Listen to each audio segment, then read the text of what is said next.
యేసయ్య నామములో మీ అందరికీ నా ప్రత్యేకమైన వందనాలు. పిల్లి పాలు త్రాగుతూ ఎవరికి తెలుసు అనుకుంటుంది. ఎందుకంటే అది త్రాగేటప్పుడు తన తలభాగము అంతా లోపలే ఉంటుంది కాబట్టి. నిజమే దైవజనమ, కొన్నిసార్లు మనం కూడా ఇలాగే ప్రవర్తిస్తున్నామేమో, ఇలాగే ఆలోచిస్తున్నామేమో. వాక్యాన్ని మనం గమనించినట్లయితే తమ ఆలోచనలు యెహోవాకు కనబడకుండా లోపల వాటిని మరుగు చేయి చూచు వారికి శ్రమ. మమ్మల్ని ఎవరు చూచెదరు, మా పని ఎవరికి తెలియను అనుకుని చీకటిలో తమ క్రియలు జరిగించే విశ్వాసి నీకు శ్రమ. అయ్యో మీరెంత మూర్ఖులు! కుమ్మరికిని మంటికిని భేదము లేదని ఎంచదగునా?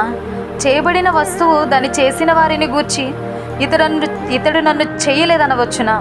రూపింపబడిన వస్తువు రూపించిన వారిని గూర్చి ఇతనికి బుద్ధి లేదనవచ్చునా? దేవుణ్ణే మనం నిందిస్తున్నామా? పిల్లి ఎలాగైతే అనుకుంటుందో అదే మాదిరిగా మన జీవితం కూడా ఉందేమో కదా.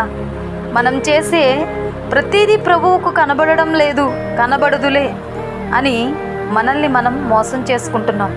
మోసపోకుడి, దేవుడు వెక్కిరింపబడడు. పాలు పాలుగా మన కళ్ళకు కనిపించవచ్చు, కానీ అందులో నీళ్లు, విషం ఇంకా ఏదైనా కలిపి ఉండొచ్చు. కానీ అది మన కళ్ళకు పాలుగానే కనిపిస్తుంది. ఇంకా ఏదో కలపబడిన పాలుగానే కనిపిస్తాయి. లోపల కలపబడినవి మనకు కనబడవు. విషం మనల్ని వదిలిపెట్టినట్లుగానే పాపం కట్లపాము వలె కాటు వేయకుండానే మనల్ని మనం మోసం చేసుకోకుండా, అందరి ముందు వెక్కిరింపబడే పరిస్థితి తెచ్చుకోకుండా లోపల ఉన్న ప్రతిదానిని బయటకు పారవేసి మూర్ఖత్వాన్ని విడిచిపెడదాం. కుమ్మరికి కుండ గురించి తెలియకుండా ఉంటుందా? దేవునికి బుద్ధి లేదని కొందరు, దేవుడు నన్ను చేయలేదు, నాకు నేనే నిర్మించబడిపోయానని మరికొందరు, దేవునికి నా లోపల ఉండి నన్ను మోసం చేస్తున్నావు తెలియదులే అనుకునేవారు మరికొందరు. దయచేసి మూర్ఖత్వం నుంచి విడిపించబడదాం.